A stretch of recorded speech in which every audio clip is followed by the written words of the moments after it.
Hello everyone, welcome back to my channel. I am Franny, and in today's video I'm going to go through all the books that I read in 2023. My dog just came in the room, so Charlie! Vieni qua, Potato! Say hi, Potato! Say hi! Okay.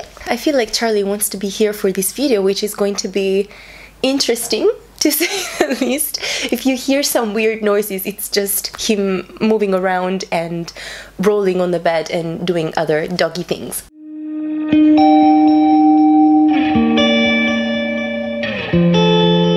I had thought about doing this video and then I just started dreading it because the idea of just mentioning all the books that I read last year, I was just terrified. And so I thought, okay, let's just not do it. I'm going to do the top 10 and that's going to be it. But then I saw Belle's video. She did the exact same thing and her video was glorious. It was fantastic. I'm going to leave it linked in the description down below so you guys can go and check it out because it was amazing and it deserves to be watched. And it just put me in the mood again to try and do the same thing. Sorry, he wants to be cuddled and it's kind of distracting. It is not gonna be as good as hers, but it brought back the motivation to do it because I didn't do a wrap-up for all the months last year. I actually only did 2 wrap-ups for the month of June, which was a great reading month. I really recommend you go and check out those wrap-ups because I just rambled a lot about the books that I read in that month, for the Pride month of course. But since you guys don't know the books I read last year, I thought that before uploading my top 10 of 2023 it would have made sense to give you just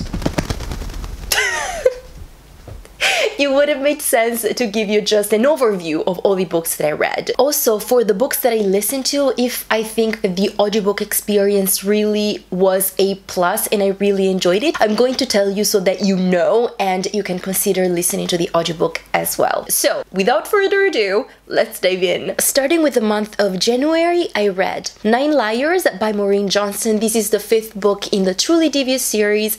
I gave it 3.25 stars. She should have just stopped at the Truly Devious trilogy, honestly. She just destroyed the characters that she spent 4 books building up, and I hated it for it. Mind the Gap, Dash and Lily by Rachel Kahn and David Levithan. I gave this book 4 stars. Lily was quite insufferable in this one, and her family is so problematic, and that does not get challenged or addressed at any point throughout the series, but it's Dash and Lily and I just love that series. Kiss Her Once for me. This is how you do sapphic romance and fake dating and second chance romance. I give it 5 stars. Gabbie by Anna Vivarelli in Guido Quarzo. This one was an average, quite good Italian mystery set in the 1800s and it was okay.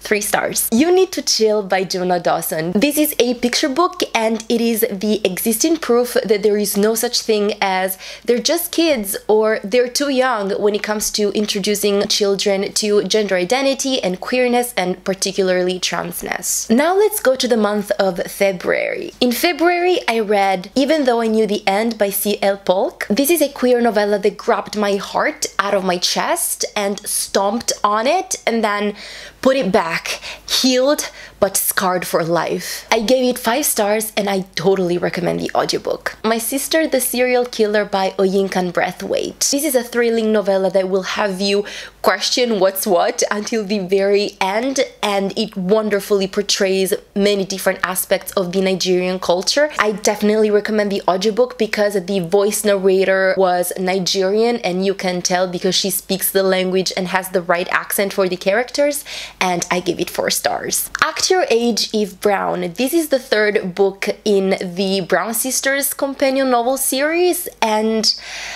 Talia Hibbert can do absolutely no wrong. 5 stars. Tress of the Emerald Sea by Brandon Sanderson. In this one, Sanderson just deconstructed and challenged all tropes of the fantasy genre and I was I was speechless. 5 stars. Amari and the Night Brothers by B.B. Alston. This is the first book in the Supernatural Investigations series, and this one very much felt like a Men in Black for kids with a school setting, and I recommend the audiobook. 4 stars. Now we enter the month of March. In March, I read Secrets Typed in Blood by Stephen Spotswood. This is the 3rd book in the Pentecost and Parker series. This is a criminally underrated mystery series set in New York in the 1940s, and the story in this volume reminded me of the first episode of the TV show Castle.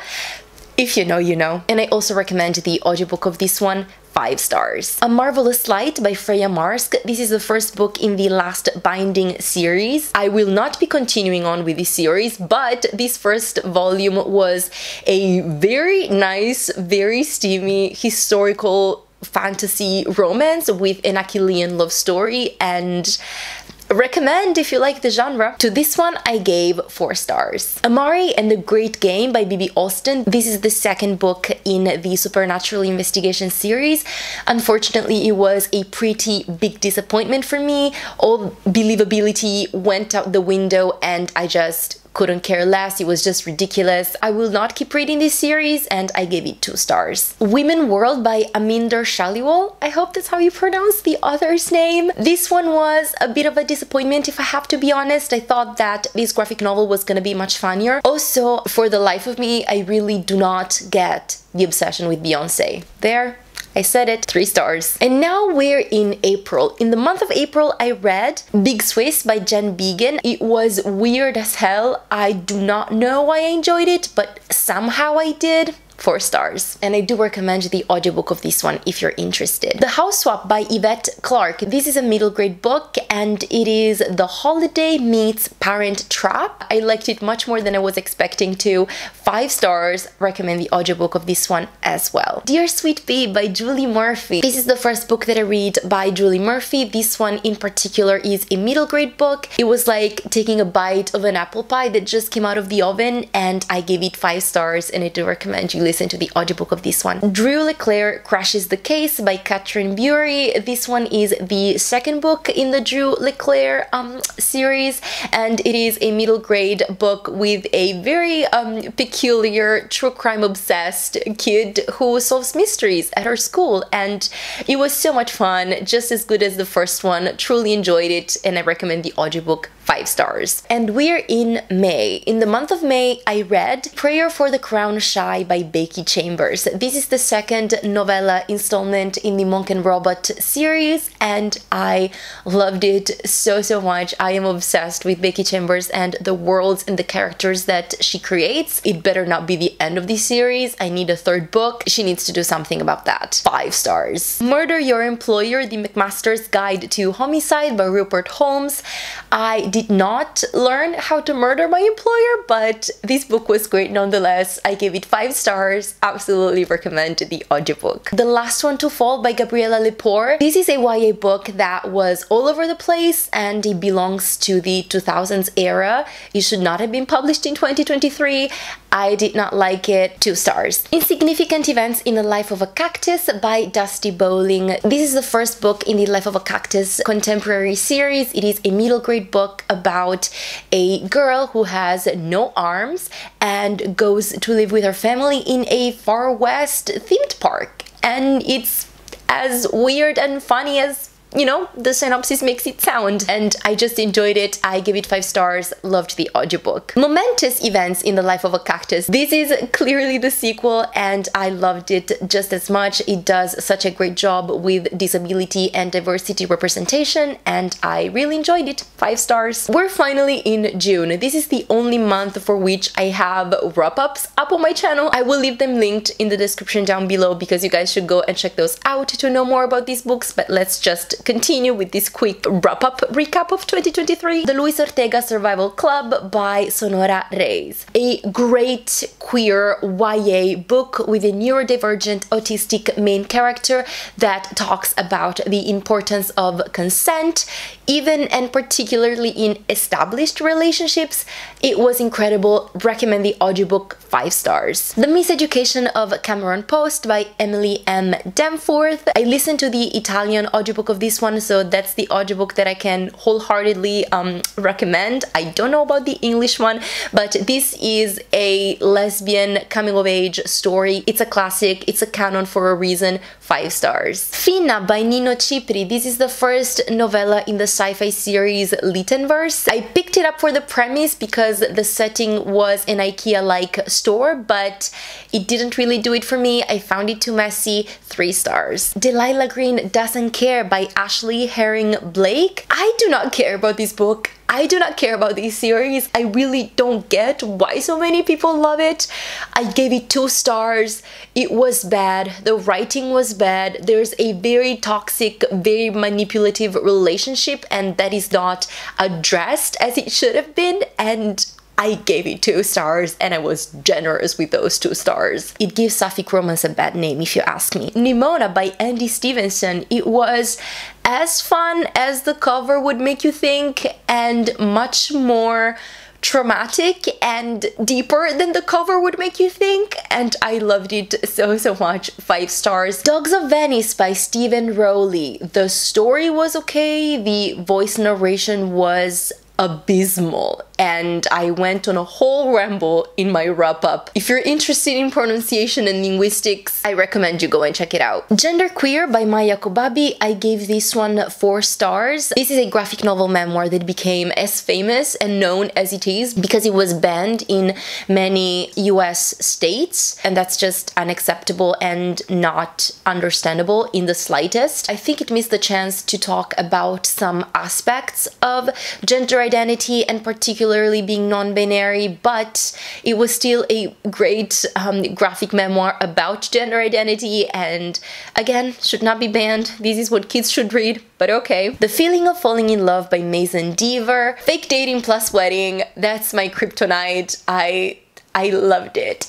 Absolutely recommend the audiobook. It was glorious. Oh my goodness. 5 stars. A Restless Truth by Freya Marsk. That is not how sapphic sex works or should be, and I hated it. I gave it 2 stars. This is the second book in the Last Binding series, and it's the reason why I will not continue on. That's all I have to say about it, honestly. And now we're in the second half of 2023, starting with the month of July. In July, I read Avon Green Sleuthing Machine by Dusty Bowling. This is the first book in a series about Avon Green, the main character of the Insignificant Events in the Life of a Cactus, but she's younger in this series, and I really enjoyed it. It was like watching an episode of Scooby-Doo without the talking dog, but with a dog present, and I gave it 4.5 stars. The Celebration by Stephen Rowley. This is an adult contemporary novel that was just okay.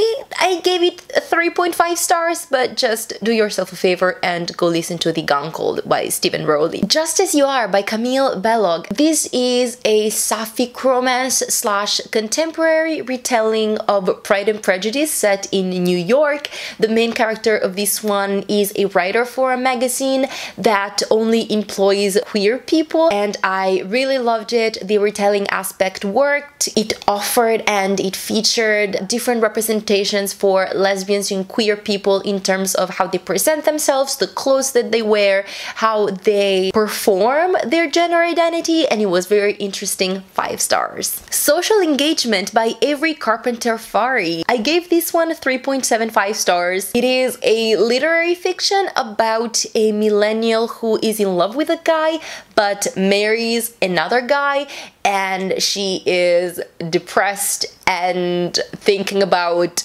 why she did what she did. The story is dumb, but it was so well written. There are so many great quotes to take from this book, particularly if you are a millennial. It is permeated with millennial culture and millennial existential crises, I want to say, and it has a very cinematic beginning. The Mimicking of Known Successes by Malka Ann Older. This is the first novella in the Moss and Platey sci-fi series. It is queer and it feels like it was made for fans of the BBC Sherlock. Go listen to this, you're welcome. The Last Catastrophe by Allegra Hyde. This is a speculative cli-fi short story collection. I think the audiobook is the way to go.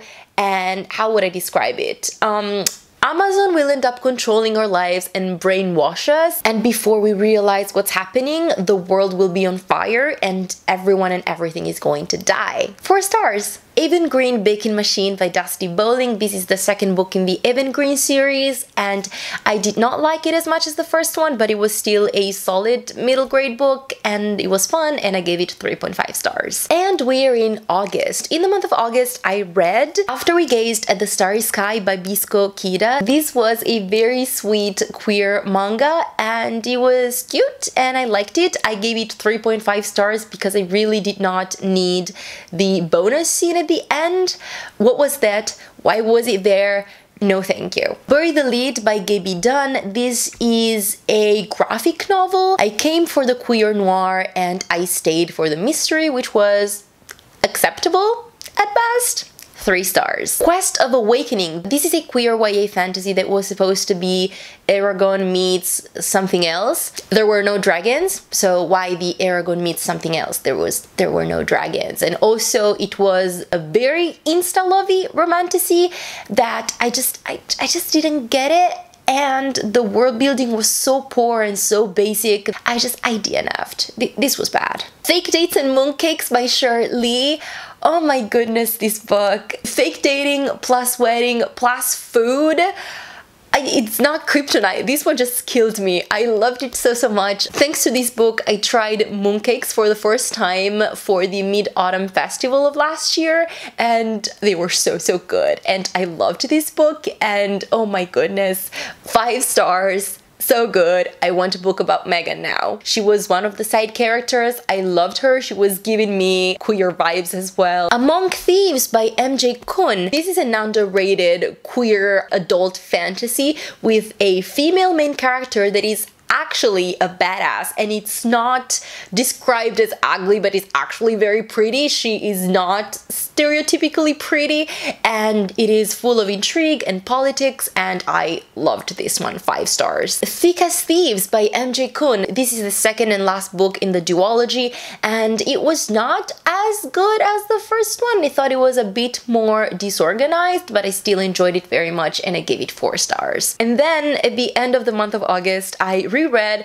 Heartstopper Volume 1, Heartstopper Volume 2, Heartstopper Volume 3, and Heartstopper Volume 4. I gave 5 stars to the first 3 and 4 stars to the 4th one. That one is my least favorite of the series, but I have to say that rereading the whole thing, this time around I enjoyed it much than the first time I read it. Maybe that's because I'm more familiar with Nick and Charlie's story now, but yes, it was a lovely reread. September. In the month of September, I read Sunburn by Chloe Michelle Hogarth. This is a literary fiction coming of age novel set in Ireland in the 90s, and I'm going to use a quote here. I fell in love with this book the way you fall asleep. Slowly and then all at once. Totally recommend the audiobook. 5 stars. Killing Me by Michelle Gagnon. This is an adult fiction book about a woman who is kidnapped and almost killed by a serial killer. She is saved and manages to escape, only to be on the run from this serial killer who is still chasing after her. It was sapphic, it was fun.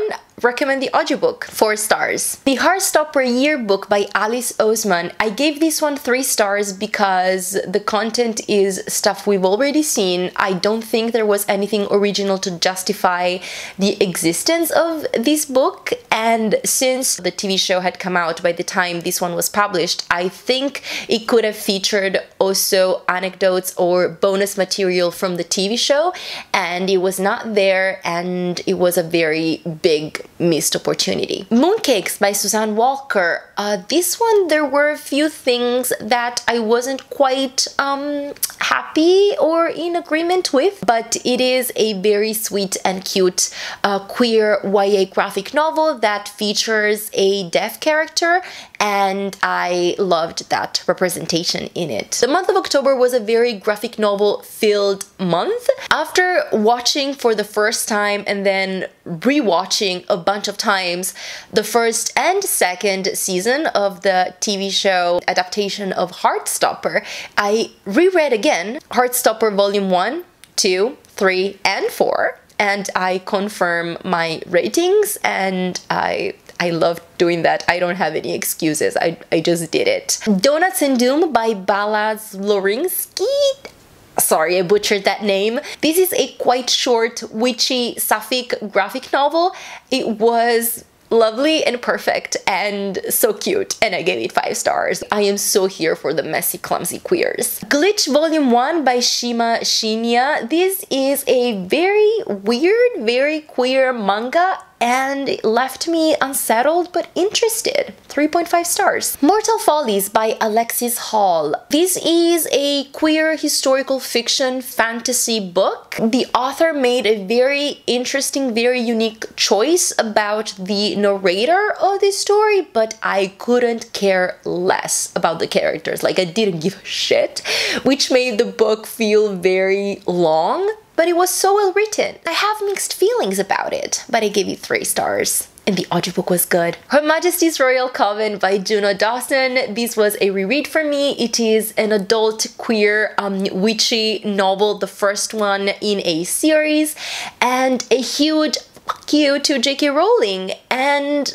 I loved it. 5 stars. You'll hear more about this book from me in the upcoming weeks, so stay tuned. We're in November. In the month of November, I read Nella mente di Sherlock Holmes by Cyril Yeron. I don't know how to read this. This was translated from the French. I loved the art style and the image composition of this book. It was very playful and original and unique, but the mystery was not on Sherlock Holmes level. That was kind of a letdown, and I gave these 3 stars. The Me You Love in the Dark by Scotty Young. This is a graphic novel that gives you vintage dark academia vibes, and it was a very interesting way of exploring abusive and codependent toxic relationships, love relationships. It was a bit of a letdown for some things, but I enjoyed it in the end, and I gave it 3.5 stars. The Cat That Couldn't Be Bothered by Jack Kurland. This is a picture book, very cute, lovely picture book about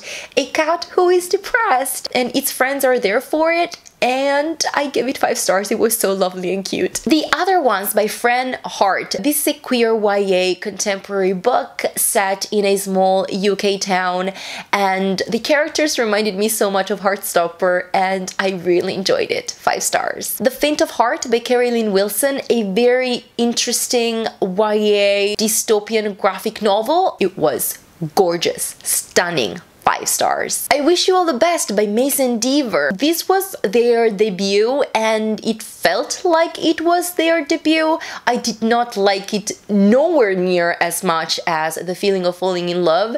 It was very bingeable, it was very readable, but I really didn't buy Miriam's character. That didn't work for me at all. I gave this one 3.5 stars. The Shadow Cabinet by Juno Dawson. This is the second book in Her Majesty's Royal Coven series. I loved it just as much as the first one. It was so good. 5 stars, and again, the audiobook is the way to go with this one. And again, you will hear more from me about this series. Just please stay tuned if you want to read it. And last but not least, the month of December. In the month of December, I read The Happy Couple by Nisha Dolan. This one I loved. Think Sally Rooney, but better, okay? This is a literary novel about a couple who is about to get married. It is queer, it is so well written, it made me think so much. 5 stars, absolutely recommend. Please listen to the audiobook of this one, because the pronunciations of the voice narrators are everything. Something New, Tales from a Makeshift Bride by Lucy Nicely. This is a queer graphic novel memoir about Lucy Nicely getting married and planning and organizing organizing her wedding and reflecting on marriage and getting married and the practice and rituals of it all, and I loved it. 5 stars. It is the book that I needed to read before my wedding. I'll Be Home for Christmas by Mason Deaver. This is a novella following I Wish You All the Best. Was it needed? No. Was it believable? No. Was it a nice Christmas happy ever after story? Yes. 3 stars. Heartstopper Volume 5 by Alice Oseman. Everything I needed and so much more. 5 stars. I cannot wait to watch the TV show version of this. It's gonna be so good. So good. And last but not least, Mi dica tutto by Rosato Lisma. If you are Italian and if you have Storytel, please listen to this one. Don't sleep on it. Such a good way to end my reading year. 4 stars. And we did it! We reached the end of this video. I did it. I am so happy. Oh, you guys, this was a journey. It was so long to prepare, and I need to drink some water. I need to drink some water. Anyways, it was so much fun to film. I hope you enjoyed watching this video. Let me know if you have read any of these books or if I have sparked your interest for some of them. Thank you so much for watching. I will come back very soon with my top 10 of 2023 video. You can try to guess it in the comments. You can try to rank what you think my favorite books are going to be ranked and all that stuff. And we shall see if you guess correctly. So stay tuned for that video. Until then, have a good one, take care, and keep reading queer books. Bye! Warm hugs!